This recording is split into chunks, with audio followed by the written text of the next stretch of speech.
Please rise. Justice of the Appellate Division, Supreme Court, First Department. Hear, all persons having business with the Appellate Division, draw near, give your attendance, and you shall be heard. Please be seated. Good afternoon. Welcome to the Appellate Division, First Department. As I call the calendar today, please ask for the time you actually need. And remember that if the panel has additional questions past the time you've been allotted, we will ask them, and you'll have an opportunity to answer. We've read your papers and are familiar with the issues that underlie your appeals. For those of you here for the first time, you should know that the white light on the lectern will go off when you have 2 minutes left, or if you've asked for less than 2 minutes, it will go on immediately. We have more than 3.5 hours of argument time requested today, so please ask for the time you actually need rather than what you would love to have. When I call your case, rise and let me know who you represent and how much time you're requesting. People versus Tyrell Hendricks. Submitted. Rubin versus Napoli.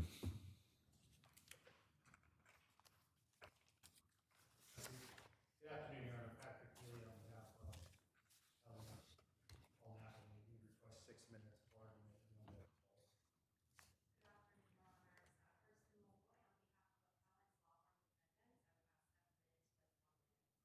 ask 7 minutes for 1 minute. Good afternoon, Judge Jason Salazar for Denise Rubin. I would ask 7 minutes. How much time? Yeah, just because. Okay, I'll give you 6, 6 and 2, 6 and 2, and 6. N. Sarah versus Brian. You may be seated. The Brian N. You're for the attorney for the child? Yes. Do you wish to be heard? There's no one else here. May I have 2 minutes? Sure. I'll give you 2 minutes. People versus Abdul Davis. Steve Farman for the appellant, 5 minutes, Your Honor. The people respectfully request 5 minutes, Your Honor. 5 and 2 and 5. Santos versus Sewell.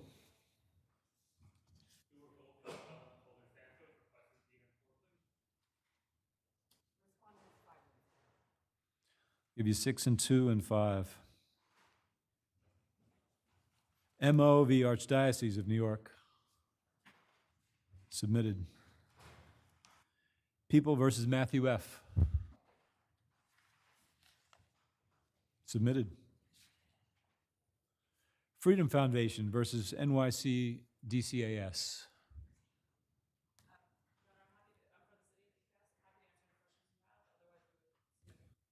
Is anyone here for Freedom Foundation? Any questions? Okay, we'll take it on submission, counsel. Thank you. Malachi B.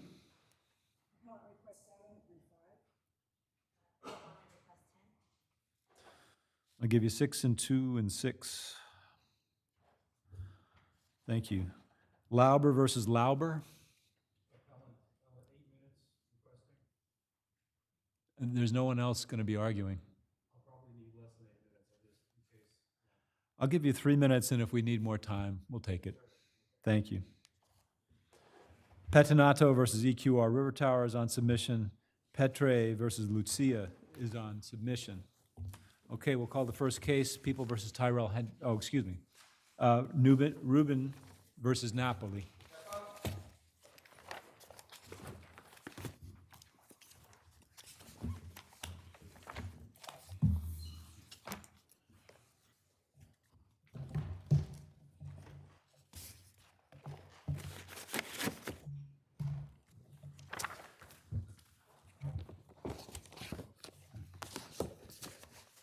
You may proceed, counsel. Members of the panel, good afternoon. My name is Patrick Healy, and I have the pleasure to represent appellant Paul Napoli in this matter. This appeal arises from the denial of a motion for summary judgment by the trial court, and it is the contention of Mr. Napoli that the trial court erred in not fully dismissing all of the claims against Counsel, him. hasn't this court already ruled on the issue regarding the 5% raise in a previous appellate division decision? With all due respect, Your Honor, that would be addressed by Ms. Malloy. I'm here representing Mr. Napoli. There was not, there's one claim against Mr. Napoli, The retaliation, right? the retaliation case. Sir, regarding this claim, your focus seems to be on the alleged temporal proximity issue. Yes, Your Honor. I'm glad we can cut right to the chase on the temporal proximity issue. I don't want to bore y'all with the long recitation of the numerous facts that were adduced in discovery. The original complaint was filed by Ms. Rubin on October 13th of 2015. It was against the law firm and Mr. Napoli. There was a motion to dismiss filed by Mr. Napoli, which was denied. That was eventually denied in February of 2016. Mr. Napoli filed his first counterclaim for various claims against Ms. Rubin. The complaint by Ms. Rubin against Mr. Napoli was for gender discrimination under the New York City Human Rights Law.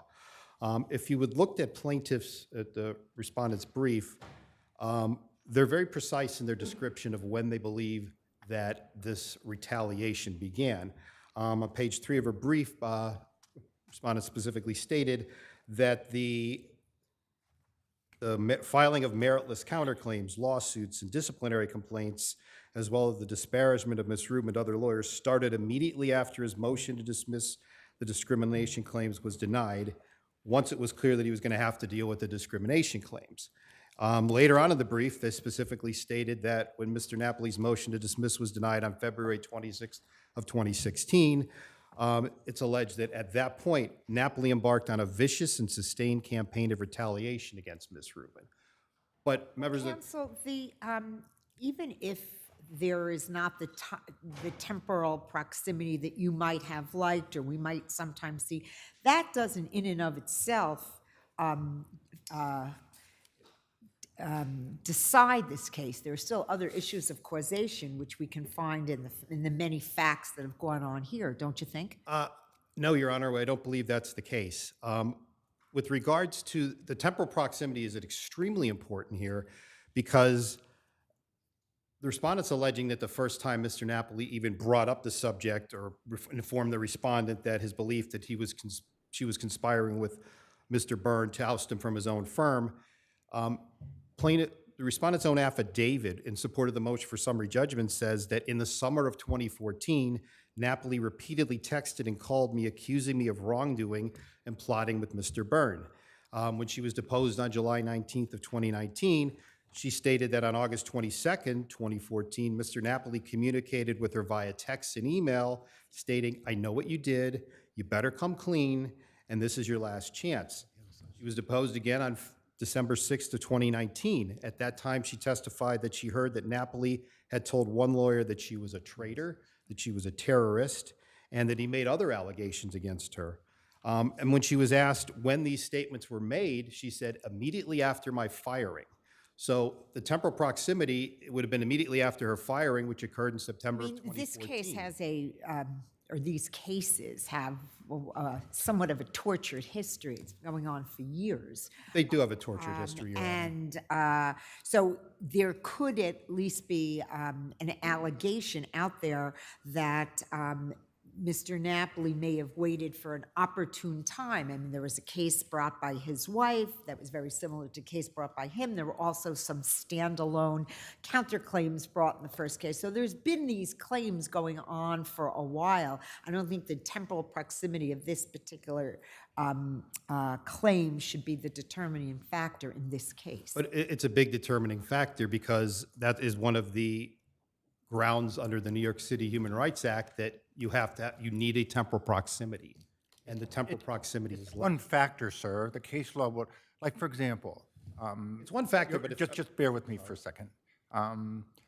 There were two separate actions. There was an action brought by your wife for legal malpractice after the dismissal motion, which was dismissed. There was an action brought by you, I think in Suffolk County, similar situated allegations. And so again, they post-date your dismissal motion. Yes. There was attempts to interfere with malpractice insurance coverage for Ms. Rubin. What? Apologize, Your Honor. Okay. as I understand it, there were attempts to interfere with insurance coverage that she was seeking to be covered for the claimed malpractice being alleged against her by Ms. Napoli in her own action. These all post-date, but not only do they post-date the dismissal, but they also are considered arguable factors, alleged factors at this time to have made it a triable issue to go forward. Well, Your Honor, if I may, any claim filed by Mrs. Napoli, that's her own claim. She's an attorney, that can't be imputed to Mr. Napoli. Any of the other cases brought, They were married. they They have separate bar numbers, they're separate practicing attorneys, they're separate people. I don't think we can go back to like the 19th There's a great deal of century. similarity between the two complaints. Would you concede? Excuse me, Your Honor? Don't you think there's a great deal of similarity between the complaints brought in Nassau and Suffolk? There is some similarity, Your Honor, but they are also continuations of what Mr. Napoli believed happened at the time that Ms. Rubin was fired, that she had conspired with Mr. Byrne and that she was basically a recalcitrant employee. Thank you, counsel. You'll have time in rebuttal. Okay, thank you. Thank you. We'll hear from the firms next. Yeah.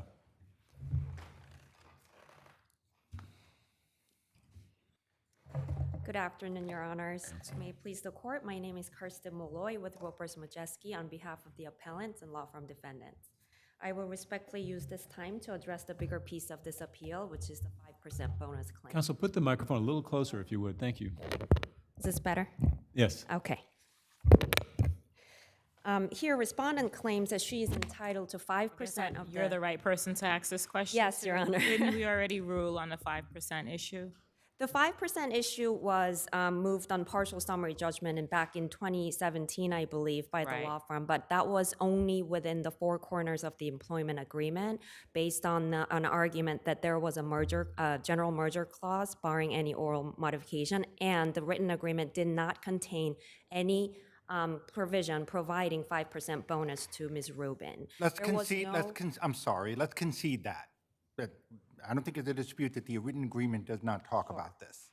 But we recognize that in the fall of 2014, allegedly, Mr. Burns pretty much conveyed to Ms. Rubin, keep on working, I got you covered, and there was specific performance where actual payments made to her for the work she was doing for the law firms. So the case law is pretty much well settled, separate from what my colleague points out was something that we already decided on in some respects. So on this record, would you not agree that there's a real issue as to whether payments were actually made for work performed for the law firm between, say, August and December of 2014, which is part of her quantum aerial claim and all that stuff? So, and the case law does permit an oral modification when there's actual substantial performance referable to that particular understanding between the parties. So why can't we at least have an issue of fact here? Sure. I understand Your Honor's question, but respectfully, I think what Your Honor's asking about the 5% bonus claim is a little bit different than what Your Honor is talking about, which is quantum merit claim, which is the 6-week compensation that respondent is seeking for the work that she allegedly did post-termination. But the 5% bonus claim relates to the oral modification of that written agreement, which did not contain that 5% bonus provision. Right, and in our 2020 decision, we addressed that very issue, and that very issue being that some payments were made, and because there was some payments made, that there's a question of fact as to whether looking outside of the contract, there's a claim to be made for that. Correct. I believe Judge Kapnick was on the decision. Yes, I was, and Yes. we said that plaintiff raised a triable issue of fact as to this claim. So now you're trying again in another summary judgment to I address it in a respectfully different way? Disagree. I know what your decision was, and I understand it and I appreciate it. But the written agreement, though, that decision But there was seems to have been a modification, does there not? Because there was no provision for the payment of bonuses, and yet then you have that bonuses are being paid. So doesn't that reflect it? Obviously, and there's the evidence that there was an oral change as to what as to what their contractual relationship would be, and then you have the payments, which is performance based upon that modification. So how do you get out of that? So that's exactly what I wanted to address here, Your Honor, but I will address this question first. At that time that decision came down, there was no discovery, no deposition. That decision was made based on our motion for partial summary judgment, and respondent submitted an affidavit saying there were 5 bonus payments that were made at that time. And then after that, there were 2 full years of discovery and deposition, over 10 depositions, including plaintiffs and the So why was our original outlook on this incorrect? As Judge Michael has pointed out, we've already addressed what's happened in discovery, which makes it seem that our outlook on this before was not correct. So during discovery, this has come to light, and we've been litigating this case for almost 10 years. And during those 10 years, respondent has made some important concessions. And number one, she didn't really recall the conversations she allegedly had with the firm about this 5% bonus payment. And number two, there was no express discussion between her and the firm where the firm promised the 5% bonus on either MTBE or ground zero cases. Number three, there was no discussion of how much of a bonus she would receive. And number four, perhaps most importantly, Your Honors, in the court below, most recently, respondent admitted that she actually was not promised 5% bonus on the MTBE cases. Her opposition to the firm's motion for summary judgment submitted in the court below actually specifically states, and I quote, Ms. Rubin does admit in the memorandum that she was not promised 5% of the MTBE case, something respectfully that was overlooked by the trial court. So, You want to address quantum merit for a moment? quantum merit? Do you want to address quantum merit? Sure, In response to Justice Schulman. yes. And then may I come back to the You'll have time in rebuttal as well. Okay, so moving on to the quantum merit claim. This claim, too, respectfully should have been dismissed, Your Honors. Respondent's only argument on this claim was that she was told by one of the shareholders of the firm to continue working after she was terminated, as Your Honor pointed out. And she was paid by, though, that shareholder personally, not from the firm. This shareholder did pay her for 2 pay periods after she was terminated, but he personally assured her, you are not fired, continue working. But the other 50% shareholder never gave her authority to represent the firm's clients. But wasn't Mr. Burns a 50% shareholder? He was. So wouldn't, as I understand it, kind of like 50-50, they both seem to have equal 50%, authority. Your Honor, respectfully, is not a majority. And also, he paid, if those 2 Counsel, it's not a majority, but it's binding authority, right? As per case law. I think it would be the case, Your Honors, if those 2 payments were made by the firm. If the checks that were made to her after the termination came from the firm as a whole, I would agree with you, Your Honor. But it came from Mr. Burns' personal checkbook and never from the firm. So Thank you, for her, counsel. You'll have time in rebuttal. thank you, Your Honor.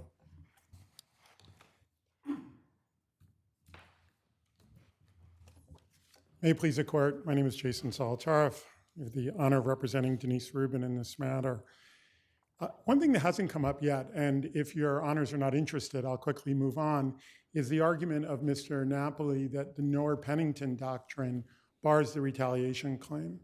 I think it's important to understand that Mr. Napoli is not arguing that in this case, Knorr-Pennington prevents someone from claiming retaliation based on counterclaims, legal proceedings. He's saying that it bars them in every case, right? Because there's nothing special about this case. In fact, this case is an egregious example of it. He's saying that there can be no situation where a counterclaim against a employment discrimination plaintiff constitutes unlawful retaliation. I'm not sure that's the argument you want to focus on. It's not the strongest argument of your opponent. Okay. They point out that the jobs that you get 5% for, that your client got 5% for, are different in kind from the MTBE cases or the Ground Zero cases. They're different. They're just not the same kind of work. And so therefore, it's not evidence of an oral amendment to the written contract. To be clear, the allegation is not that Ms. Rubin was promised a bonus on small cases, on big cases, on MTB, on ground zero. She was promised a bonus on all of the cases that she worked on that she would get a 5% fee on. Wasn't the precisely, well, I thought it was two things. She was promised a bonus on cases assigned to her, which would make her principally responsible for those cases. Right. As she did a lot of that appellate work, as I understand on this record, that actually breathed life back to what were dead cases, arguably. Yes. She was also promised a 5% on all matters that she worked on in a substantially material way. Right, exactly. I think that's the language. Right. And so those matters include small matters and big matters. But is that undercut by the memo that the other side, your opponent, cited, that she drafted, the memo that said record 2397, where she says, I was not promised 5% on the MTBE cases? I think that's it. I think that's an issue of fact, but a jury could infer that what she was saying there was that I was not specifically promised a bonus in MTBE.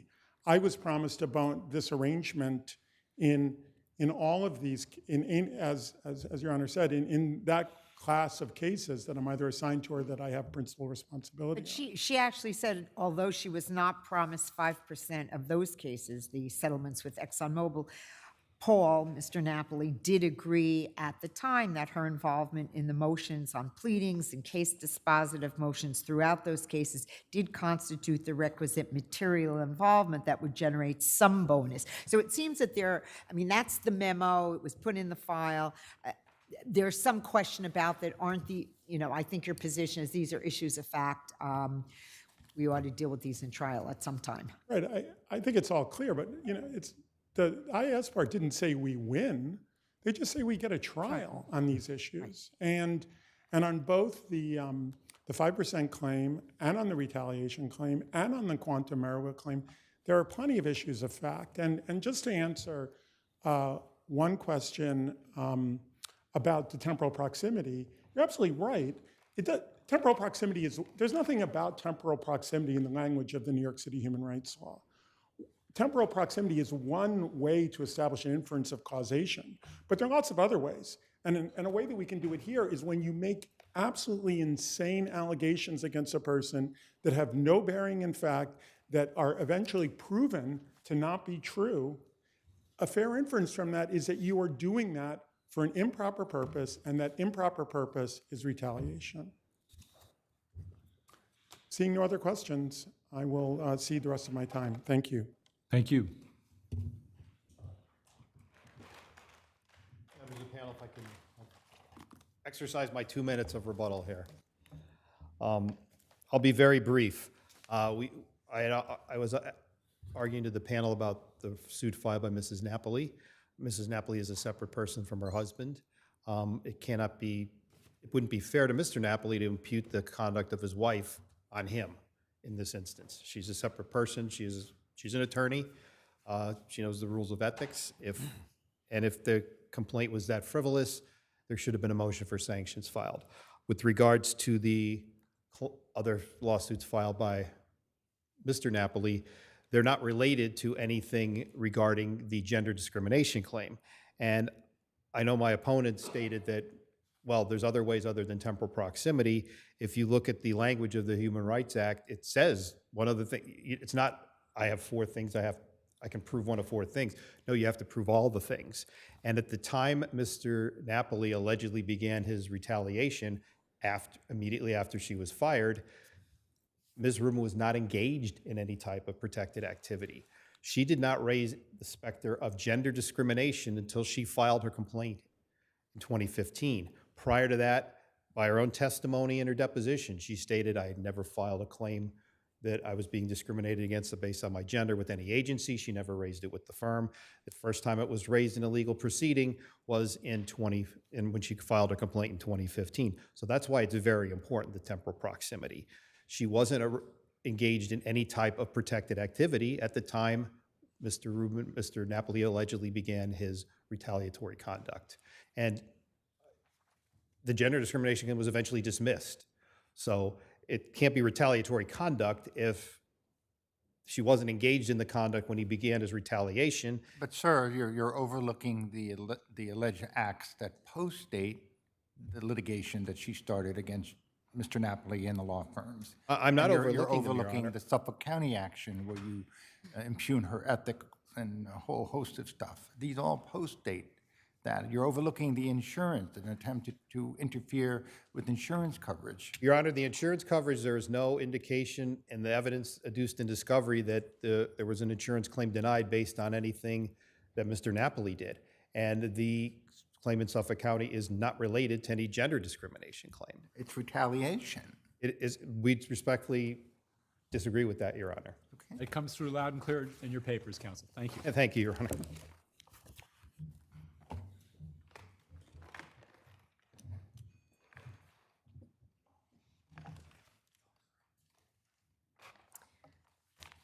Respectfully, Your Honors, this is not a matter for a jury, the 5% bonus claim. The law is clear. For an oral modification to be enforceable, the partial performance has to be unequivocally referable. And didn't we find already that that is an issue of fact? No, Your Honor, respectfully, that was not found because there were, at the time, Ms. Rubin, respondent, submitted her affidavit saying she was paid at least on 5 occasions these bonuses.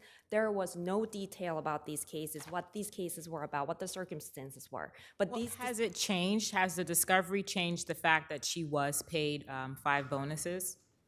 No, she actually, no. So the only specific two cases of those 5 she could recall were $517 and $5,000. But those were all small exposures, single plaintiff Bonuses, right? Outside of her regular salary that she was paid. Excuse me, Your Honor? Those were bonuses outside of her regular salary. Those were bonuses outside of the salary. But the shareholder of the firm did testify that they acknowledged that they did promise those 2 single appeal cases, and so they were paid. But the other tort cases, mass tort cases, MTBE, which she admitted that she was not promised a 5%. So she's talking about non-discretionary 5% bonus of the net attorney's fees earned by the firm. But as you can see, Your Honor, if I can respectfully refer your attention to that memorandum that we just previously talked about, the 5% bonus matter underneath the 5% net attorney's fees bonus that she is asking for, which was denied by the firm, she specifically says she's not promised 5% of the MTBE matters. Yes, some bonus, but that is not 5%. It could have been discretionary bonus that she was asking. And again, Were all the MTBE matters with ExxonMobil, by the way? I believe so, Your Honor. And the ground zero cases where she's talking about the third bullet point, she says a bonus, unspecified amount. That is not 5%, Your Honors. This could be discretionary bonus that she was asking, a piece of whatever we get. A mere statement of intention, whether it's expressed unconditionally, is not enough to create a binding contract. And the last bullet point as well, it's about ground zero, and she says a bonus, and she says, again, unspecified amount. That is not 5%. Thank you, counsel. Thank you. Thank you both. Thank all 3 of you. Okay, we'll hear for the attorney for the child in matter of Sarah N. v. Brian N.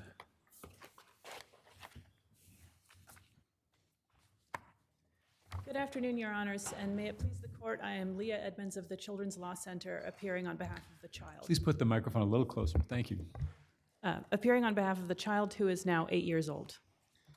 We're asking the court to affirm the order on appeal on the basis that the appellant failed to demonstrate that there had been violations of the underlying family offense petitions. And the child, my colleague spoke with him yesterday. He is continuing to visit with the father. The visits are now unsupervised. Basically, it's your position you want things left alone because the child is now quite happy visiting with the father, and Correct, and that's you think- consistent. You think that we should leave the situation untouched? Yes. The child has been content with the father the entire time, and there really were no allegations in the petitions of any family offense conduct targeting the child. So there's no basis for a effectively 10-year stay-away order of protection on behalf of the child. And if your honors have no further questions, I'll rest on my papers. Thank you very much. Thank you.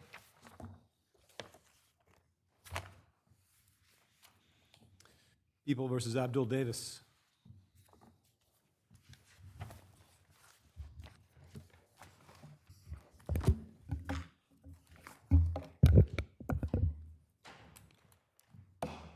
Good afternoon. My name is Stephen Feynman. I represent the appellant.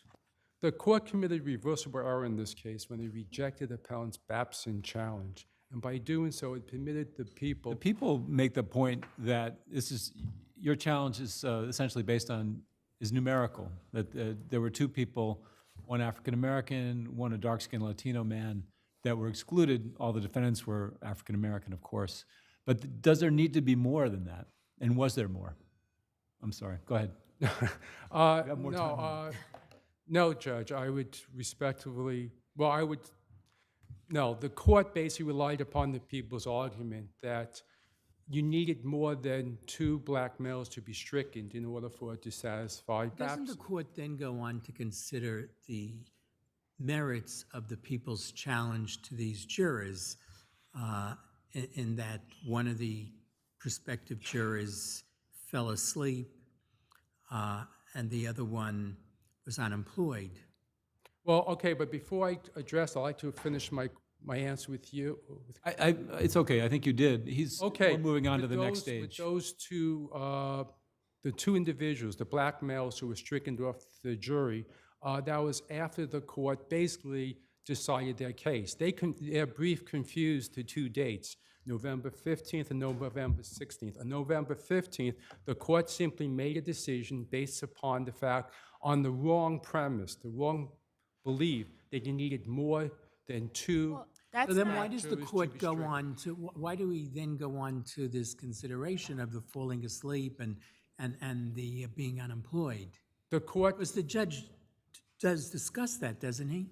well, yes, but on November 15th, the court quickly asked the prosecutor, what are your reasons? So you Well, counsel, Batson's a three-step process, right? So Yes. what part of the process, which step are you asserting that the court did not properly do its job? the court only decided the first step.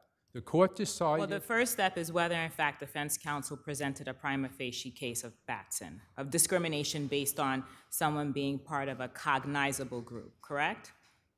Well, yes, but if I finish Judge Friedman's answer, I think that will partially answer your, Okay, okay? thank you.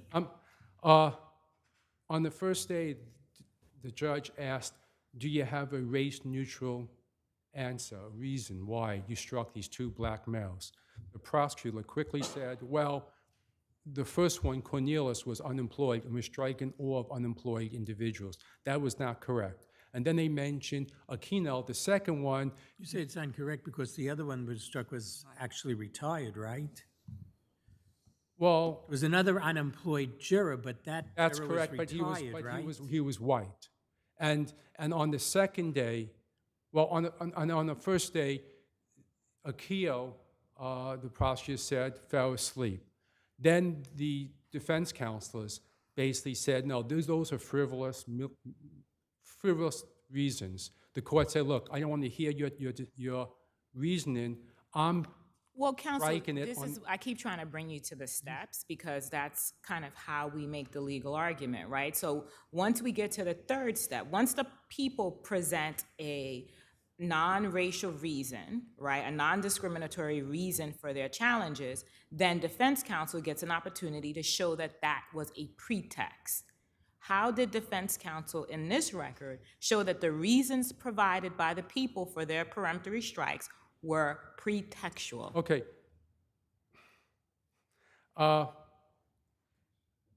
To finish Judge Friedman's answer. So counsel, Okay. answer No, that it's- question. it's fine. What did you do? What did defense counsel do to show that these were pretextual reasons? Tell us that. The judge never went. The judge only decided the first one, never decided the second or third issues, the second or third steps. Never did. Did somebody stand up and say those are pretexts? The In other ju- words, once the people said, Mr. Aquino was sleeping, The other gentleman is unemployed. That's why we struck him. Did anybody stand up then and say, those are pretexts, let me be heard? The defense counsel stood up and objected, and the judge goes, I don't want to hear your objection today. I'm striking them. I'm striking, this is all in the record. The people's brief confuse all these issues. I don't think it's accurate according to the record. The judge basically said, I don't want to hear those reasons. I'm striking them based upon they did not satisfy the first step. The second day, on November 16th, the judge goes, okay, what's your reasons? It was at that time when one of the defense counsel said, by the way, Judge, Mr. Cornelius was really, he's an elderly man, he's in his 60s, he has trouble walking, he's walking with a walker. He said that he was a messenger, but obviously he's probably retired, he's not unemployed, but in any case, Casey is is another individual who made on the jury, who's also in his 60s, and he said that he was retired / unemployed. He's on the panel because He said he was retired or unemployed. He said he was retired, but it was confusing. It wasn't that clear. And with regards to Aquino, the question was, all the defense counsel said, we didn't see him sleeping. The judge never saw him sleeping. The judge goes, look, I already decided the case on the first step only because I felt that you need more than 2 individuals stricken. That's totally not the law. And the whole point is that by the judge conceding that the prosecutor struck the 2 black jurors because of the color of their skin, created a prima facie case that they made these decisions discriminatory. So therefore, the judge should have basically asked and decided the second step, which he never did. He just simply, the jury came up and he said, okay, let's continue. So the record is not clear at all, but everything that the people said in their brief, they confused. They make it sound like it was all one discussion. It wasn't. Everything was You made that point, on Counsel. November 15th. Justice Shulman has a question for you. I I just think. wanted to raise 2 points. One, isn't there something in the record where the district attorney, in order to explain that they saw Mr. Aquino sleeping, they had contemporaneous notes in their own record that were made of record during the course of that whole hearing on that issue, yes or no? She said she made notes every 15 minutes. I recall reading those notes. The other point is, wasn't one, first of all, there were several defendants. And among the several defendants, your client was the only one that raised the Batson challenge, the co-defendants didn't. And it's my understanding, and that's okay, is my understanding that one of the defense counsel for the other defendants acknowledged or conceded that the district attorney's office has a consistent basis for peremptory challenges, putting aside a challenge for cause, because I think if I found a jury sleeping during voir dire, that jury would be out. But putting that aside, wasn't another counsel corroborated the district attorney's position that they have a protocol not to have unemployed jurors? I have not seen that. Was not in the record? I have not seen it in any record, but you raised an interesting point. It's immaterial that an individual, what's the employment status of a juror?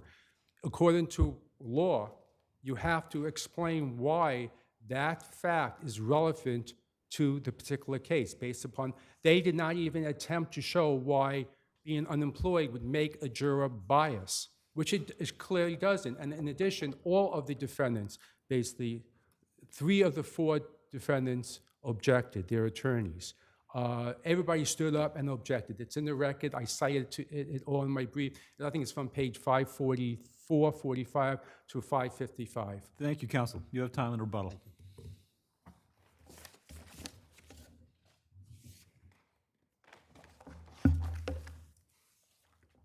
Good afternoon, Your Honors, and may it please the court. Robert Butlin for the people. Okay, so you heard what the defense counsel just said, was that the court essentially did not explore the second leg of Batson, that there was no inquiry about that because he'd stopped at prima facie. Is that correct? That is not at all reflected by the record, Your Honor. the court went through all three steps of Batson. First, after the prima facie case, which the court did not actually found was met, then it turned and asked the people for the reasons.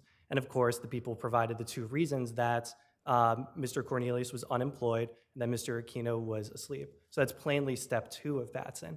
And the fact that we're here talking about whether or not the people were truthful and whether Aquino was asleep or whether employment was a good reason also clearly shows that we moved on to the third step. I mean, didn't the judge then say that he found those to be good reasons, and unless counsel could explain why they would not be, then, and that's already into the third step. Although later, I think he also did say they didn't find they established a prima facie case, but nonetheless, Yes. he did go through the steps. So it might be a little confusing, but it seemed to me that's what it was. Am I wrong? I completely agree, Your Honor. I think that's exactly how it happened. So it's clear that the court did go through all three steps, and ultimately it is the defendant's burden to establish a record under Batson.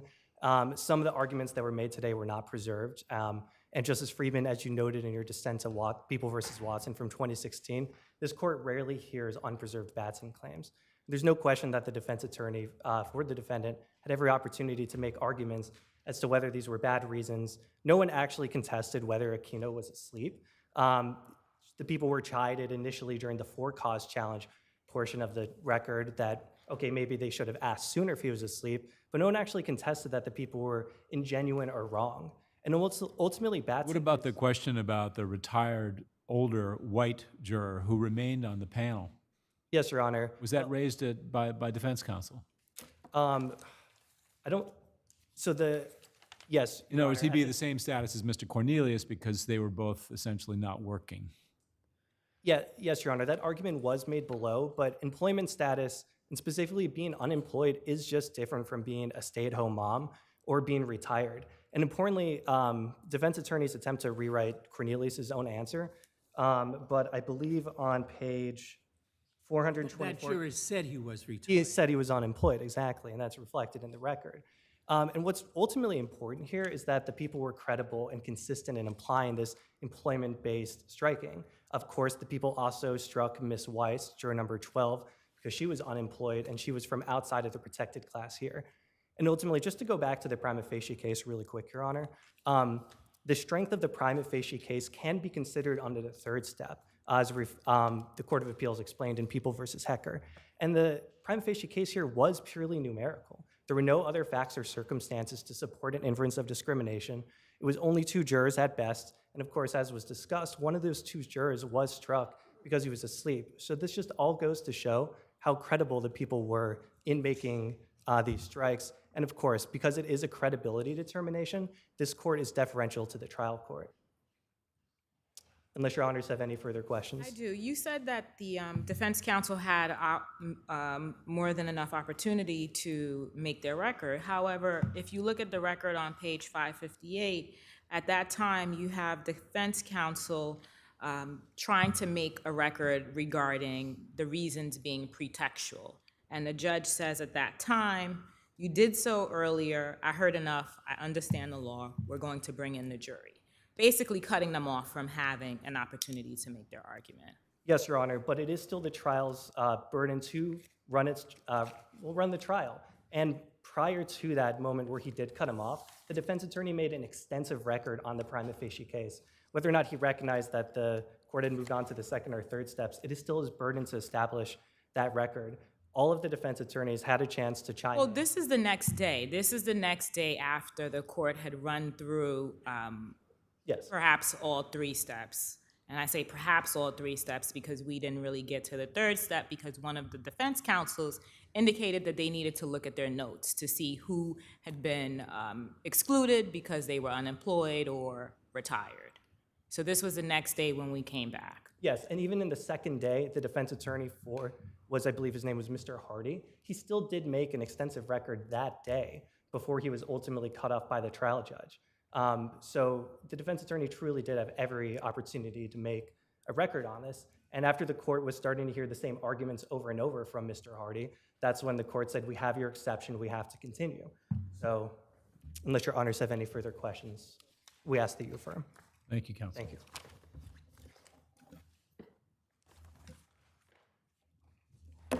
The court never decided the second and third steps.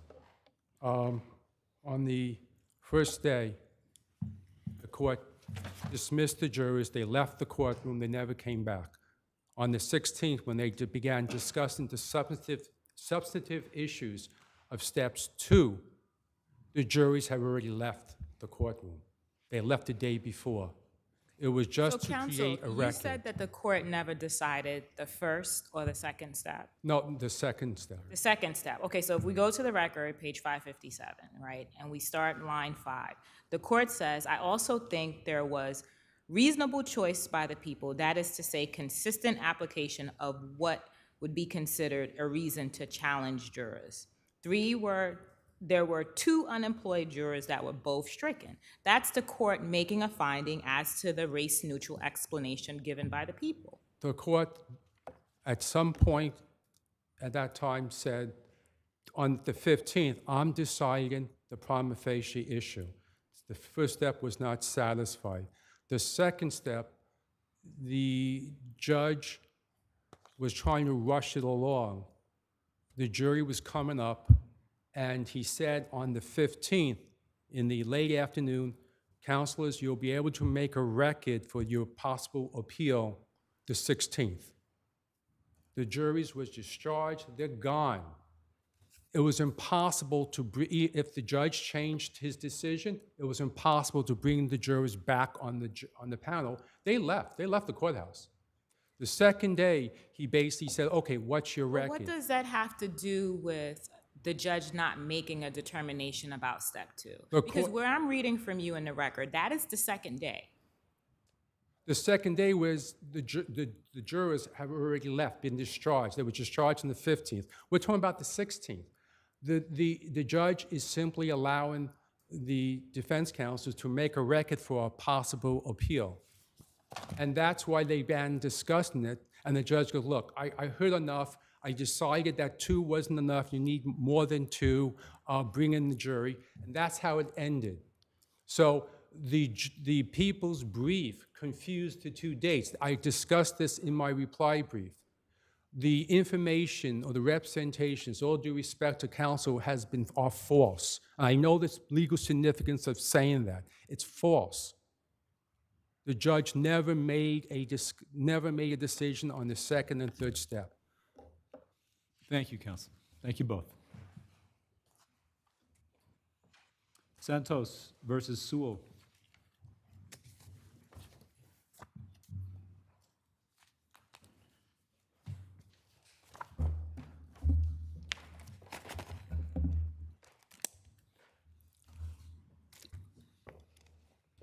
You may proceed, counsel.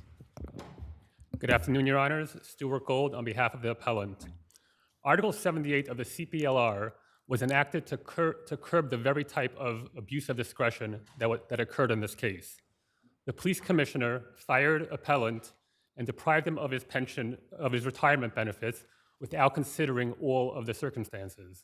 And under the law, that constitutes a clear abuse of discretion. Counsel, on this record, your client does not dispute the validity of the testing done by the police department, separate from his own separate testing. You didn't challenge the accuracy of the positive findings, correct? We're not challenging the finding of guilt, but we're challenging only the penalty, correct? And you didn't challenge the findings by the Quest lab, which was done after the back and forth. I mean, there were 2 different labs, correct? Separate from the labs that you... Right. And there were... The Quest lab was done at the behest of your client, right? That test was done he hired the Quest, essentially, to do that test, correct? Am I mistaken? It was a sample C that was sent to Quest, but there were a lot of issues. There's also sample B is sent for the test that your clients request, although then your expert sort of backs off of that, but the police department normally wouldn't have sent sample B for that further test, but they did here at your client's request, right? I'm sorry, say that again? Sample B. Yeah.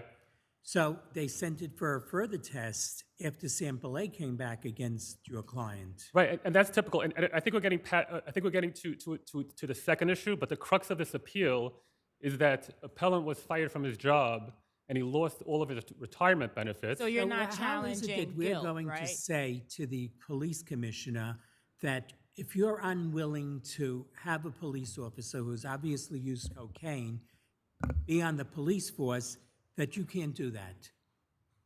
Well, there could be a lot of situations where let's say even someone who failed a drug test, and let's say he did in fact use cocaine, which we're challenging here, but let's say he in fact used cocaine.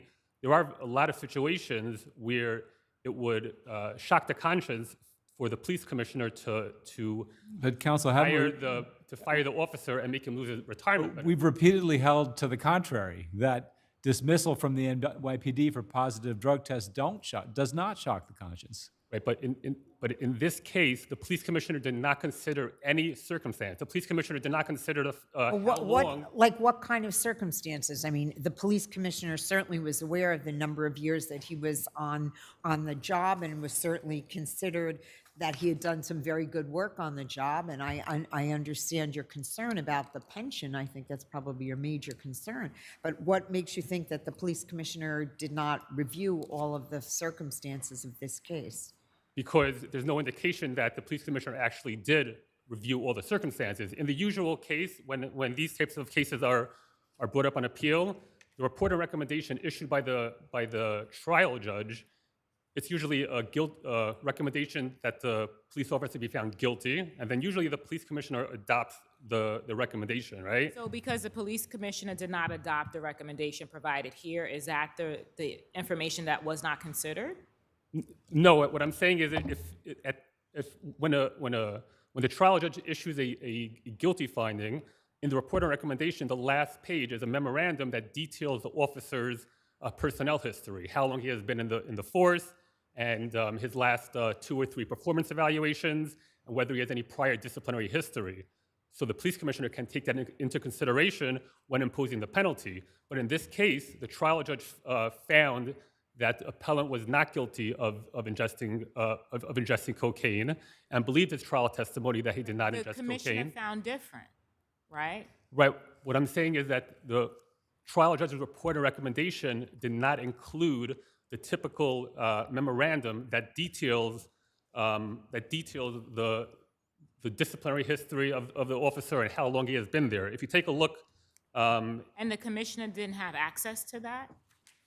How long? Well, that's why the trial judges always issue this memorandum at the end of the report of recommendation, so that the police commissioner could take a look at it. There's no indication that the police commissioner went to get a file and look up all of the circumstances of appellant. How does that play into what this court is duty-bound to look at, which is whether, in fact, this penalty for what your client was found guilty of by the commissioner shocks the conscience, or is somehow disproportionate to the misconduct?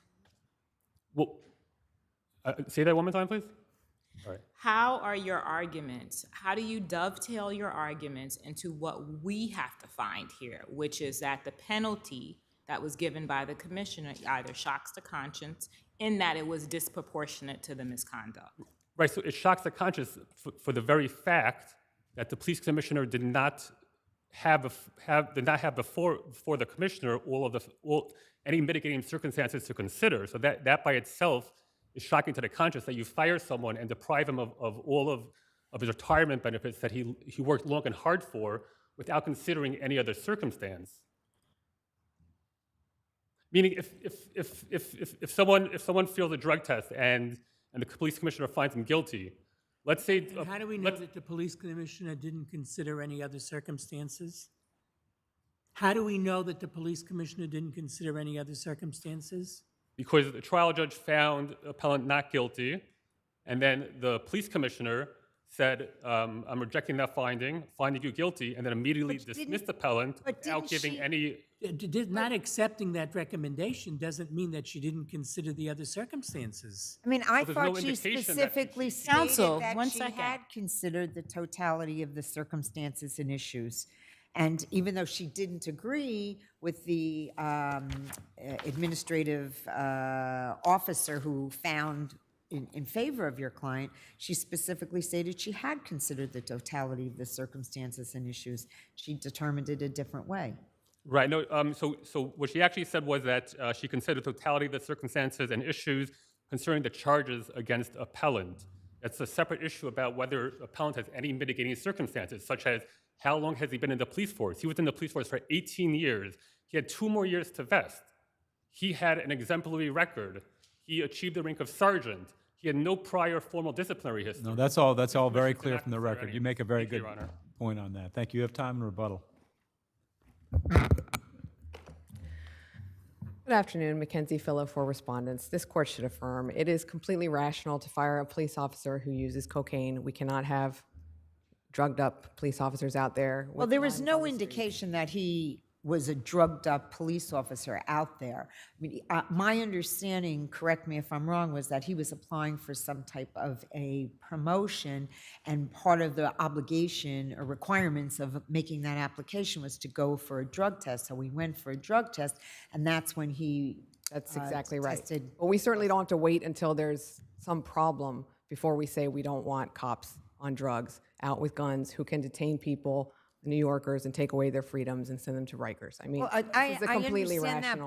that, but your adversary says, well, it doesn't seem that the police commissioner considered all of the circumstances, like his good record and his good record of 18 years on service and no prior disciplinary problems and no prior drug problems. So what gives us a confidence that, in fact, that was considered? The commissioner's decision specifically says on pages 67 and 68 of the record, I considered all of the evidence presented at trial and analyzed all the facts of this matter and considered the totality of the circumstances. I'm really not sure what more she Was can his say. record presented at trial in terms of how long he had been in the police He testified force? how long he'd been there. He had some character witnesses say he's a great guy.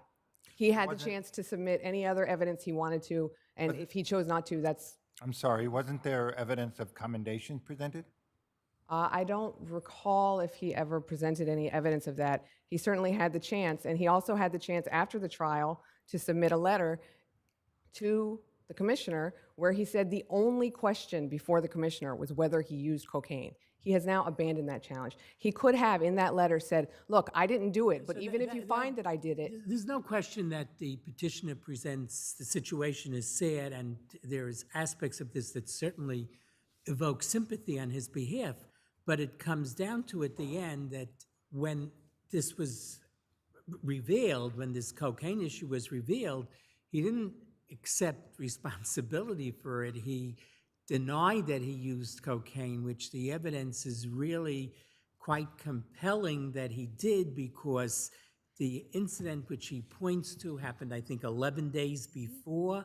So in the 11 days, the cocaine wouldn't have been washed away in a shower or in bathing.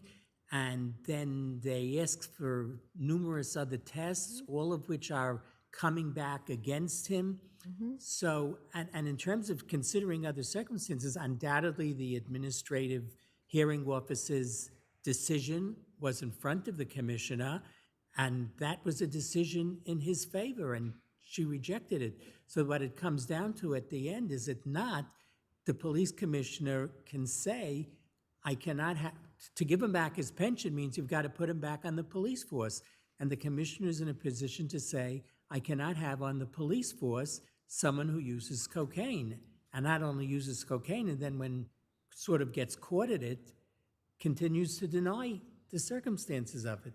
Certainly, the commissioner has great discretion in disciplining the force. And to the extent that appellant has pointed to some older cases, in 2021, the police force issued a new disciplinary matrix, the whole point of which was to sort of ensure more consistency. And that's in the record. I think it's page 167 or something like that. And it shows that termination is the presumptive penalty for any illegal drug use.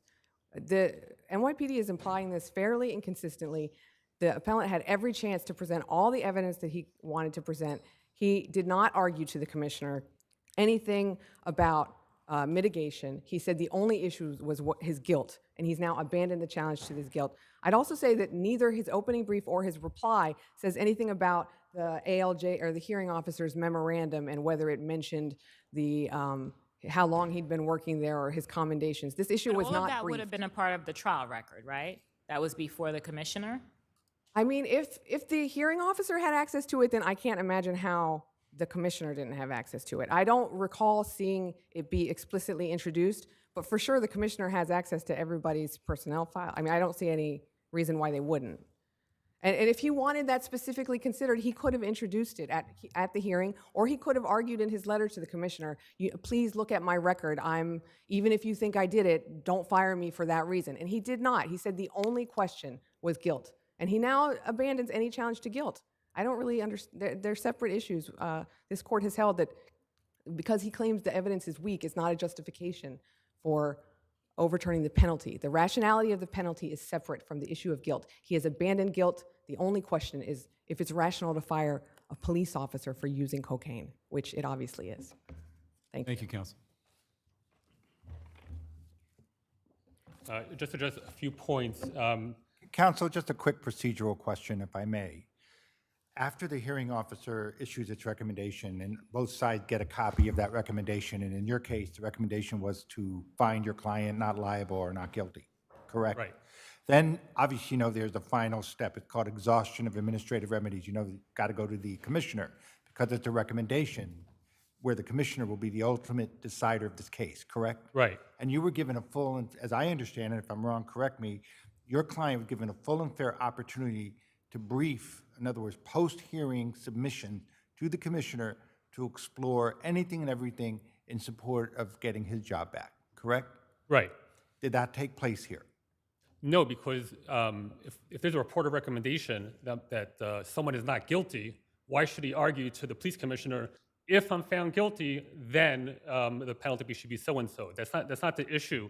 The issue of the Fogel letter is to address the trial judge's report or recommendation, not to address what if something else the police commissioner finds. Well, the protocols were such as your adversary argued that the police department was uniformly saying that if you were found having used drugs, that termination was the penalty. Hadn't the protocols changed in that way? It's not automatic. I didn't hear that last part. It's not protocol to automatically fire someone and deprive him of his retirement benefits when he fails a drug test. No. Oh, okay.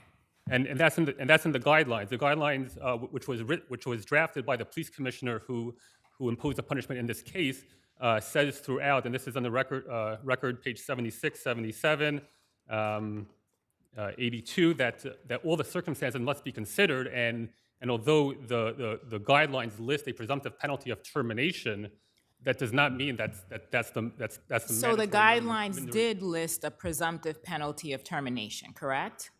Right, and So with that, understanding that, when all of this information was being sent to the commissioner, why not send a letter of mitigation, a letter requesting to make sure that you continue to keep your job because you know that the presumptive penalty is termination? First, because he was not found guilty, so there was no reason to address an issue if he's found guilty. And second of all, even though he didn't do it, that does not give the police commissioner the right not to consider all the circumstances. The police commissioner still has to act within his or her discretion, and so the police commissioner could have reached out to appellant or said, I've considered all of the circumstances. And just a last point, I believe my adversary mischaracterized the police commissioner's wording. This is on the record on page 68. The police commissioner said that after reviewing the report and recommendation, including all the evidence presented at trial, I determined that the trial judge committed error in finding of not guilty. That is separate than the penalty. There is no indication in the record that any circumstance relating to what the appropriate penalty should have been was actually considered by the police commissioner. And under case law from this court, the Court of Appeal, the Supreme Court, that constitutes an abuse of discretion because before someone gets fired from a public job, the entire picture has to be looked at, not just the not just the misconduct that he or she was found guilty of. Thank you, counsel. Thank you both. Okay, we're going to hear from Freedom Foundation versus NYC DCAS.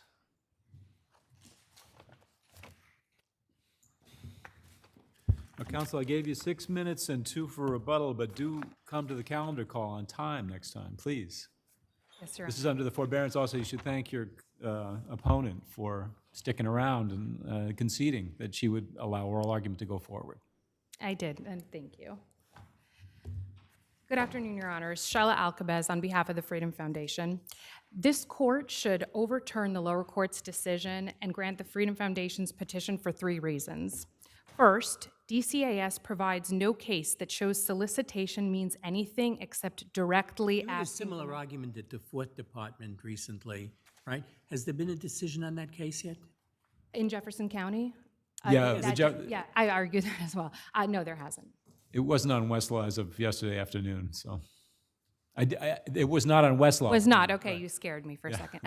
Okay. Counsel, before you go on to the next reason, though, there's an argument that the lower court did not adopt that this should be dismissed for failure to exhaust administrative remedies because of the first request made in the May of 21 or whatever it was, and that was essentially congruent to the second request.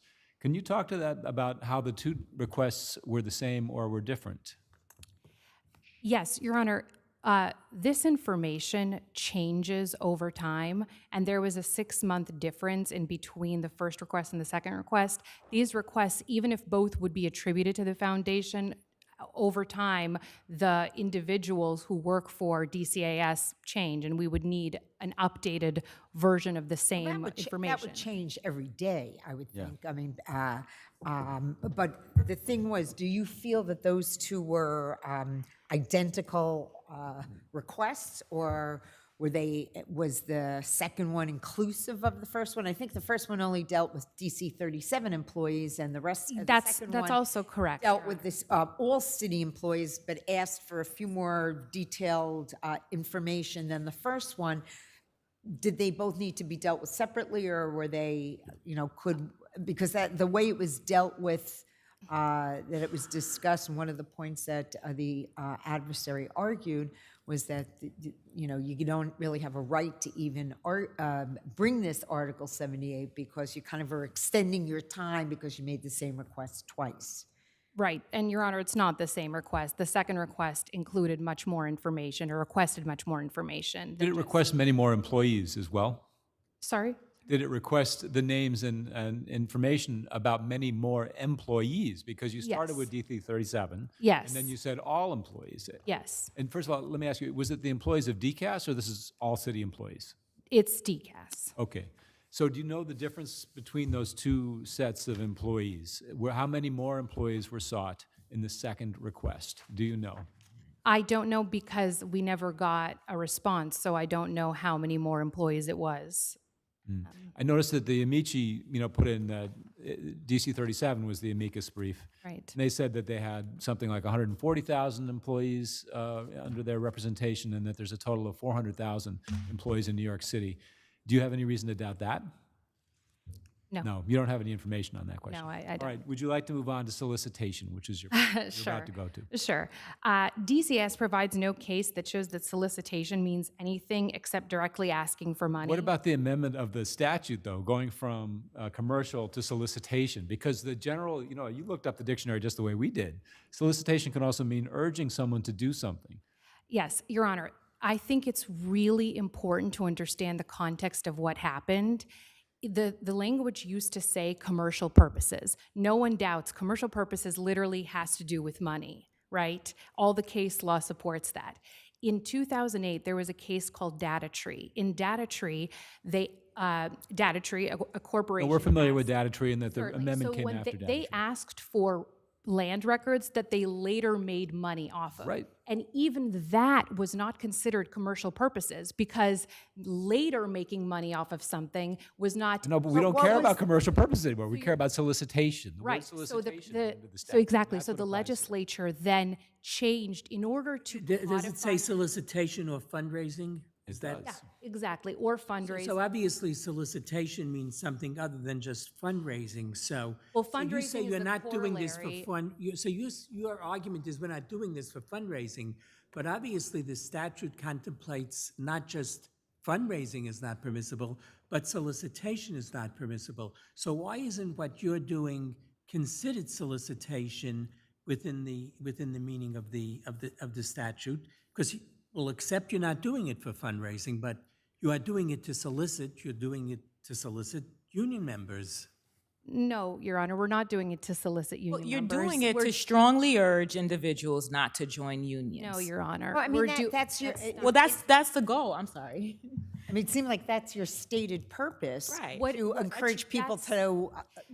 Even if sort of that get- were to be the stated Walk away from the purpose- unions. Even if that were to be the stated purpose of the organization as a whole, that's not the stated purpose that we've attested to of the communication. The communication not once has a plea or an urge for anyone to leave their unions. All it says is, there's a 2018 Janus case that says you don't have to be a union member if you don't want to be. That's information. That's not solicitation in either the dictionary definition nor in what the actual legislative history shows, which is that solicitation was a narrowing of the exception under commercial purposes, not So a the broadening mission of of it. your organization is not to urge citizens of their constitutional right not to join unions. That's not the mission of your foundation. That is one of the missions of the Freedom Foundation, to inform them of their constitutional rights. Okay. Yes. Thank you, Counsel. You have time in rebuttal.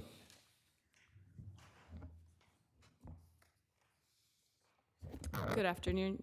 So, Counsel, let's talk about the two requests, because you do make this argument about exhaustion of administrative remedies. It seems to me the two requests are different. Why are they the same? They are different, Your Honor, but they're essentially the same because it's from the same requester to the same agency seeking essentially the same information. And this court has recognized over and over again that they don't have to be identical requests if it's an attempt just to restart the statute of limitations. It's your But position they had to pursue that initial request to completion, and they can't just put in another request and start the process over again. exactly, Your Honor. And I would point this court to the Stankovich case from Stankovich is not analogous. I'm sorry. Justice Friedman and I were both on that case. That involved one cop that this person, this pro se person, was trying to get information about. And he had several different requests that had different ambits of information. This is hundreds of thousands of employees we're talking about here, in two different requests. And actually, let me ask you the same question. How many more employees would be encompassed by the second request compared to the first request? I don't know off the top of my head, Your Honor. I know the OPA response for the DC 37 had about 100,000 employees. I believe the city employs more than that. 400,000. So would you disagree with the amicus numbers that I quoted earlier, which was roughly 140, I think, and 400,000? I think that's probably about right, Your Honor. But what Stankovich does note is that even if the second request is broader, then as long as it's essentially seeking the same information, and that's the case here. And the solicitation exemption also applies here, and that's why the DCAS also properly withheld these requested records. Now, Freedom Foundation wants us to read the statute to say only commercial solicitation is exempt, but that's not what the statute says. It just says solicitation, plain and simple. When the legislature amended the statute in 2008 to align with the data tree decision, they could have retained the commercial language that was already in there, but they didn't. They took it out. So we have solicitation, which does not have to have a commercial purpose. And in all of the cases, we see a clear distinction between cases in which people are seeking personal information to reach out to individuals to ask them to do something. In those cases, courts recognize privacy applies and the information can be withheld under FOIL. And those are cases, the Scott Sardano case and the Federation of New York State Rifle case. And in cases which people are seeking personal information but not to contact people to ask them to do something, such as Data Tree or Empire Center for New York State Policy, in those cases, the information can be properly disclosed. So there's a distinction, and Freedom Foundation falls on the side of seeking information that is exempt from disclosure under the privacy exemption under FOIL. Did one of the city agencies already turn over a number of names and a large amount of information? The Office of Payroll Administration did supply a lot of the information that the Freedom Foundation requested, but it did not turn over city email addresses under the, it withheld them under the solicitation exemption and under the cybersecurity exemption. Can you speak to the cybersecurity exemption? Of course, Your Honor. So the solicitation the cybersecurity exemption provides an additional reason why the email addresses in particular are exempt from disclosure under FOIL, because the bulk disclosure of hundreds of thousands of employee email addresses would be a grave cybersecurity risk to the city. DCAS was advised as much by city cybersecurity personnel, as they noted in their FOIL denial letters, and we also have the affidavit from a city cybersecurity. Mr. Kim, right? He was the one who did the affidavit.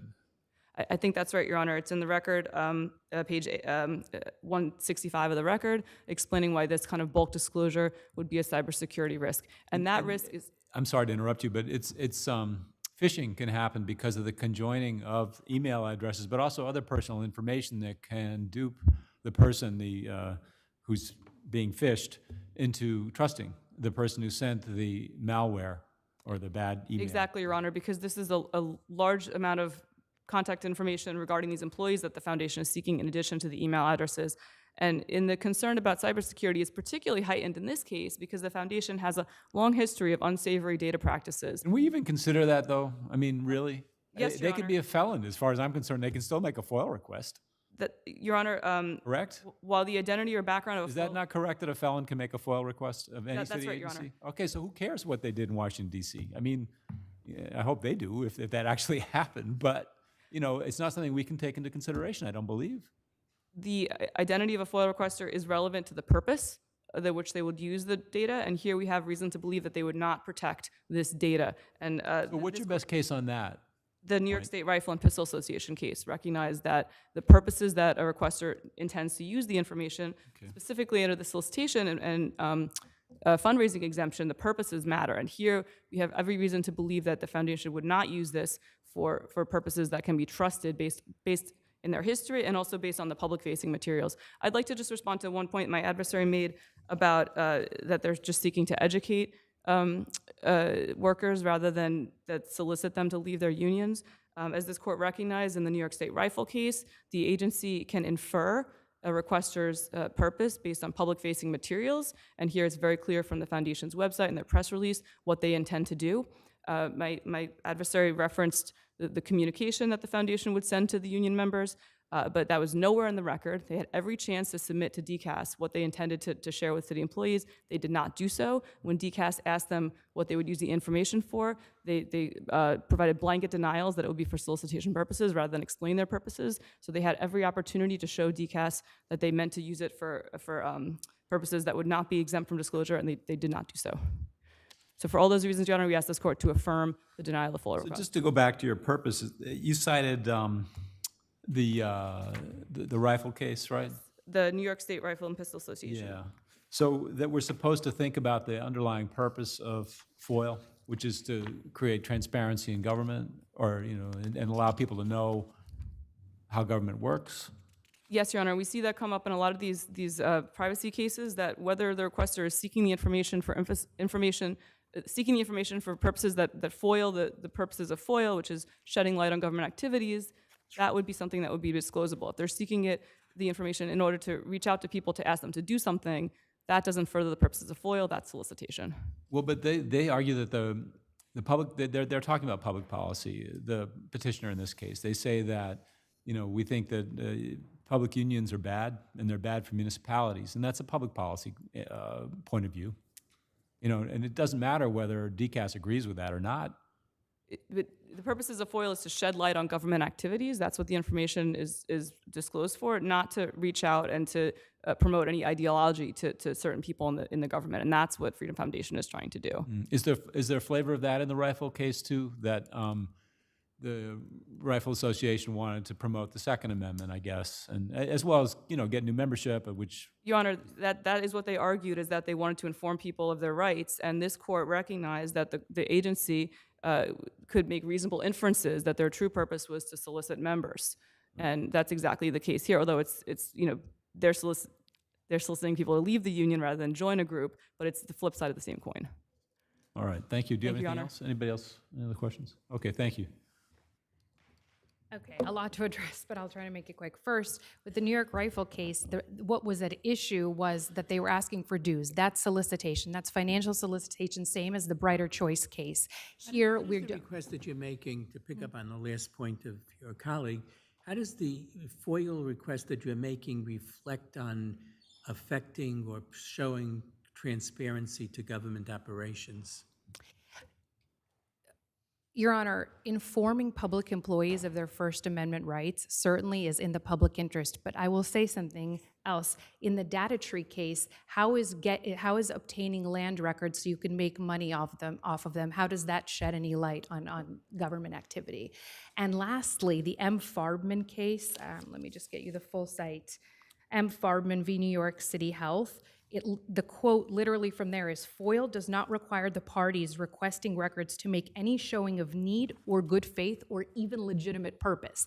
The true intent of the Freedom Foundation is irrelevant here. I'm telling you right now that we have attested to the fact that our communications with the individuals that we get information about, whose email addresses we get information, are solely to inform them of their First Amendment rights. Any other inferences are both irrelevant under the case law, and also the DCS has not met its burden to show that we don't do that. And lastly, I just want to make a point on the issue of the cybersecurity exemption.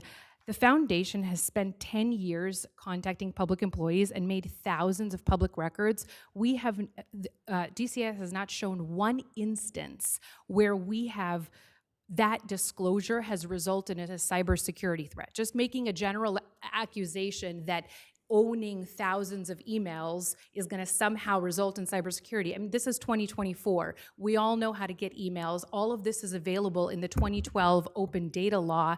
The names of public employees is available online, made available by the legislature.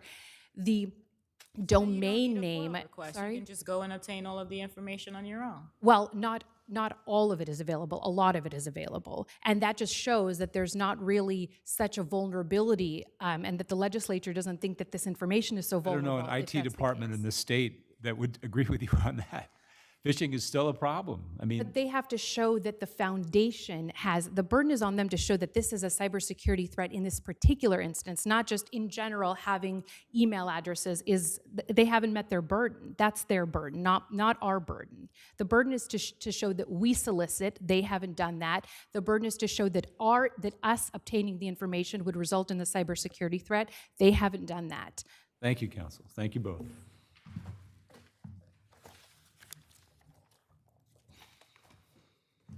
Malachi B.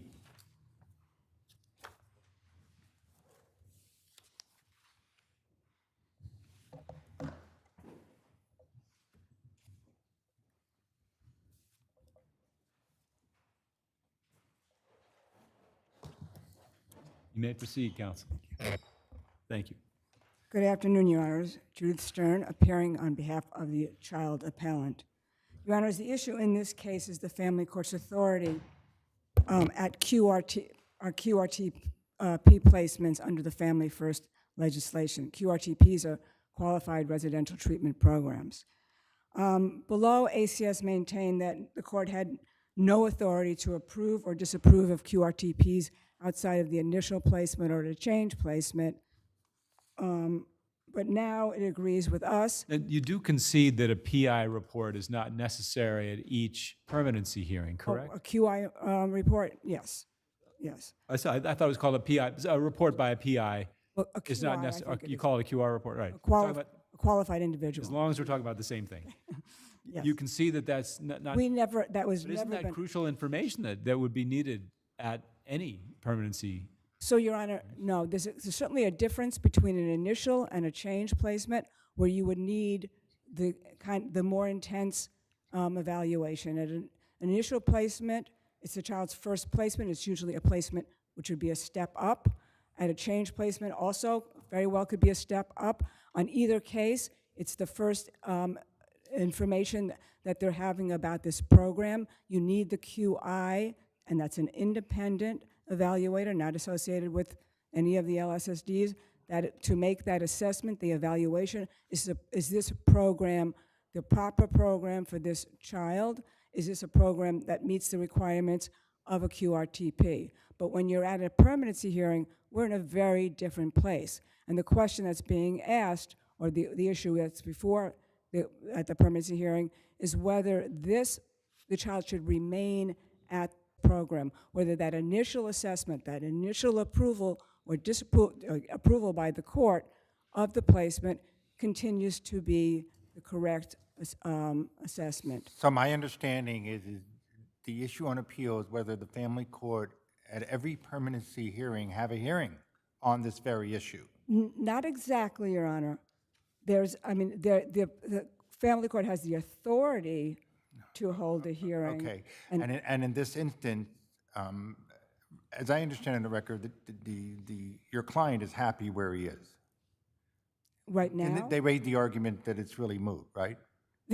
Well, he has been moved. One of into the a- arguments. Right, this is a moot But argument. your focus here is, despite that, we want to make sure that we have an understanding of what the statute means. That's right. It means that when the family court is holding a hearing to take your adversary's position, they can't do anything about it.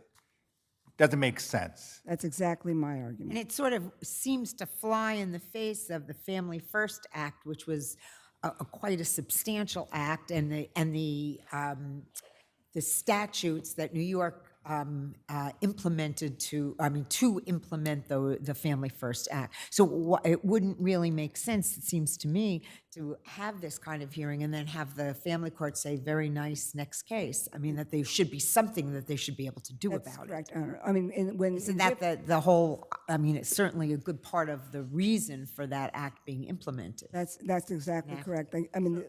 Yes, Your Honor. So procedurally, how would this consideration develop when you came back to court for the permanency hearing? The court would say, we have to examine this? So what would sua happen? sponte? What would happen? It would be depending on the case. There would be a permanency hearing. A lot of things happen at permanency hearings. One other thing would be an evaluation of the child's placement, So what does the court initially ask for this? When we have the new hearing? An amendment to the permanency hearing provision 1089 C6 requires the LSSD, in this case it's ACS, to submit evidence showing that this is still an appropriate placement, that the court's initial determination remains the same. The court will have that evidence. If there's no disagreement that the placement is correct, then Then you wait till the next permanency hearing, and yes. it's not really a problem. But if there is contention and there's some evidence or indication that that placement is no longer appropriate, So at this permanency hearing, it falls to ACS to come forward with evidence that the placement remains the right placement. that is their burden to submit that evidence. That's right. And if there's any, disagreement, and the court then has to make an As inquiry. opposed to ACS's position that it does not have to produce any evidence, and if it thinks that the placement should continue, it continues. That's right, and that sort of leaves, that's just it's an illogical reading of the statute. I mean, under their theory, the family court can make a best interest determination at a permanency hearing on every matter except the continued appropriateness of the placement. So what does that leave? That leaves the court with two choices. You could say, okay, this is, I find the continued placement is in the child's best interest. Or you can say, well, I find that the placement is not in the child's best interest, and the only option under their theory was, well, I have to discharge the kid from care. Kid goes home. Kids may not be ready to go home. Family may not be ready to have the child home. And that doesn't make sense, especially when there's the other option, and it could well be in the best interest of the child to remain in care, but not in a QRTB placement. Because there are other different types Well, of it's a programs that they foster can be care. sent to. So this leaves the court in choosing between the lesser of two evils: continue the child in an inappropriate placement or discharge the child. Thank you, counsel. You have time in rebuttal. Good afternoon, Eva Jerome on behalf of ACS. We need to think about the Family First legislation drawing two paradigms.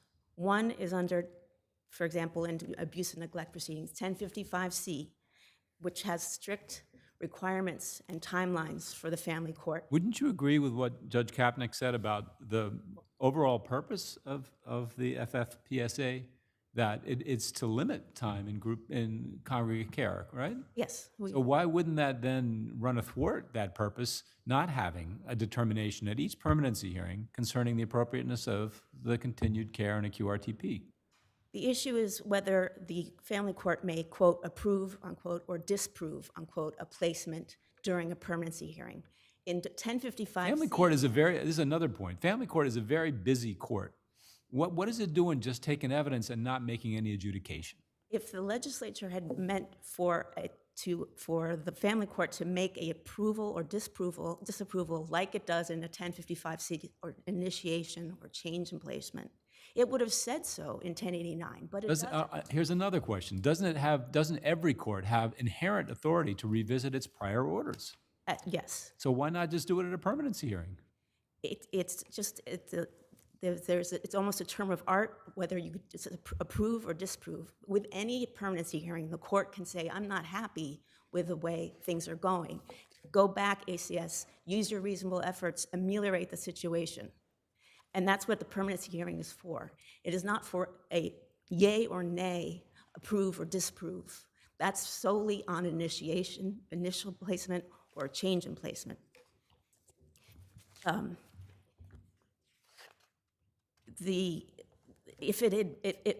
Because the statute in 1055C and other locations of the Family Court Act knows how to say disapprove or approve, and it didn't put it in 1089. Hold the microphone a little closer, please. It didn't put it in 1089. That reflects that it's a nuance, but it's a difference there. And Your Honor raised the question about a QI evaluation. For example, there's no provision for a QI evaluation being conducted in connection with a permanency hearing. ACS, of course, has to submit evidence. It recognizes 1089C6 and the amendment thereto, and providing the evidence to support the continued placement. But again, if the family court is not satisfied, the remedy is to tell ACS, rectify the situation. It's not a slam yay or nay denial or approval. And I think it's also worth pointing out where we agree on issues that there's not, the AFC said, and we're not advocating for QRTP hearings and findings at every permanency hearing, and we're not saying, that's from your brief, I believe, and we're also saying, we also agree that 20518, the Family Court Act rule, that the language in that rule about specifying or designating a specific facility does not appear anywhere in the Family First Act. And the AFC agrees with us on that point as well. Do we give any deference to the rulemaking of the authority, though? The authority the Court of Appeals, of course, has said you can't enlarge rights that aren't granted by the statute, and the court is not allowed to adopt substantive requirements. So don't we have an obligation to make a rational reading of a statute? Of the statute, yes. Right, and is it not irrational to have a family court judge hear this information but not have any power to make any determination about the information it's heard? But that's where it's nuanced, and it's not that it doesn't have the power to make any determination. It just can't right away disprove the placement. It needs to tell ACS, this is a permanency hearing, I'm not happy. Use your discretion, come up with something else. So ACS wants to retain the power to make a determination about what the next steps are versus having the court make that determination based on its view of the evidence and the best interest of the child. It will hear the court and understand that it has to do what the court says in terms of changing the situation. And it's there's nothing changed about ACS's role in a permanency hearing. It's always been the same, and it remains the same. That if the ACS is under a duty to through the lens of best interest of the child, use reasonable efforts to come up with the appropriate permanency goals and a permanency plan to effectuate those permanency goals. I mean, look, I know that ACS is probably overwhelmed here in the city. We see those cases, and we only see the very small number that come up here. But it seems to me if there was so much effort put into this Family First Act, to just say, and now we'll just keep it status quo, does not seem to make any sense. It seems that to read 1089 to only require a status report, goes against the express purpose, as Justice Moulton and I said, to limit the amount of time that children are kept in certain types of proceedings and to move it along. I don't know why ACS needs all this extra work, or if, why the court can't get involved in this, and why the ultimate decision-making should stay with ACS. I don't think, why would you have had all this new legislation if they wanted to just keep things status quo? But it's not keeping it status quo, and the legislation is clear about when the different paradigms are in effect: an initial placement or a change in placement, and then in a permanency hearing. And of course, the court always has the power to, on its own sua sponte, insist on a new hearing under Rule 1061 and 1088. Any party can ask for a new hearing or revisiting of an order, a previous order of the family court. So, given how carefully the Family First legislation was, the absence of language of disprove or approve in 1089 speaks volumes, and that it's not the same as under an initial or a changed placement. Thank you, Counsel. You make that point very well in your brief. Very briefly, Your Honors. The reason that the statute was enacted, the Family First legislation was enacted, was because it was recognized that children were languishing in these congregate care placements, and that such placements were harming them. And that the idea was to make sure that these placements didn't last any longer than was absolutely necessary. And there was recognition that the local social services districts were not doing their jobs as well as they could. And while ACS may be doing better than some jurisdictions, this is a state statute. As Your Honors pointed out, and the family court and the legislation granted the court the authority to its oversight authority. They granted it at the beginning, and as is clear, once a court has that authority, it can always modify its order. Okay, ACS concedes that, but they say that they can't do that at a permanency hearing, which is baffling in some ways because they can do it at any time, but not at a permanency hearing. And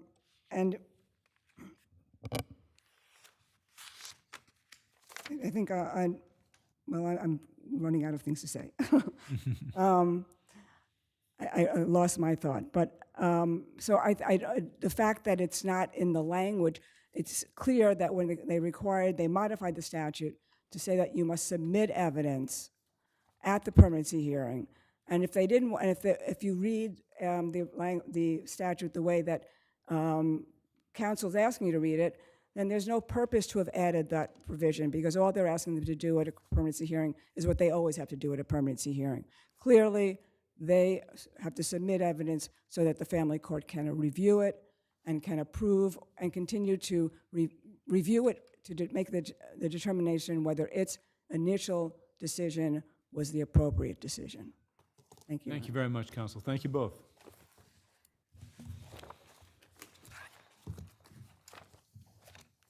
Okay, the last case is Lauber versus Lauber. Good afternoon. Andrew Citrin on behalf of the plaintiff appellant wife, Esther Lauber. This is an appeal from a matrimonial judgment, but the vast majority of the provisions of that judgment were not appealing. This is on a rather narrow issue, which is basic child support. In this case, There was no dispute as to the calculation of the child support, correct? that's correct. The issue that Judge Hoffman had was the failure of proof on the record to support why more money should be coming from the husband and not the wife. That was one of his issues, yes. Judge Hoffman, I mean, there are different parts to his decision, and that's one issue he raised. But the way I read his opinion, and so I'm not the only one reading it, but the way I read it is there was the child support calculation, and then there was a deviation by 80% downwards from that. So that's the part of his decision that I'm asking the court to review. In that context, I mean, I think it's pretty clear from our papers, but the husband refused his testimony. He refused to be cross-examined. His testimony was stricken. He refused to provide updated financial statements. And the point of all that, and the attorneys for the children did not take any position. There was a lot that was opaque about both sides. I mean, obviously, he struck the ex-husband's testimony entirely, but he also did bemoan the absence of information from your client as well, that you're based on your calculations on 2016 tax returns, and that somehow she had yearly expenses of $129K, and that, you know, how is she making those expenses? I mean, he felt like he was flying in the dark, is the flavor I get in his decision. Yes. Our question is, where does that leave you legally? But yes, that's exactly where I think the judge was coming from. There's a lack of information and evidence, and that's exactly what our submission is about. In order to deviate, the child support calculation is presumptively correct. Right, and then he has an obligation to explain why he deviates, and he did that in quite detail as to why he deviated. So what did he get wrong in his evaluation? Yes, maybe this is a nuance, but the cases we submitted indicate that the husband has the burden. It's not up to the judge to sort of reconstruct and figure out what's going on here. And we cited 4 or 5 decisions of this court where, for whatever reason, the husband did not present evidence, we'll call him the husband or whoever it is that would need the downward departure, and the court cannot step in to fill that gap. Can't the court look at the actual evidence before, like your client having paid the $25,000 to relocate the husband, right? That's an excellent example. There was no evidence in the record of that. The court, yes, can consider the evidence. You wouldn't believe, you should look at this record to see what's actually in the record. There was no evidence in the record. And that's the exact problem here. And that happens in other contexts, like the other cases we cite where, I don't know, husband is incarcerated, husband doesn't do this, husband doesn't do that. Court feels that it knows something from a prior case that didn't come into evidence. That was what we're submitting as the problem here. The problem is, there's a lot of use of the word apparently. Apparently, the wife could earn the minimum wage. To impute income to someone, not that I think that matters very much regarding basic child support. You actually have to have a process and a procedure, and if your litigant is not making any showing and no arguments are made and there's nothing to refute, what are you supposed to do when you get to the end of the case? No one made any of these arguments during the trial. Thank you, counsel. Any other questions? Thank you very much. Thank you.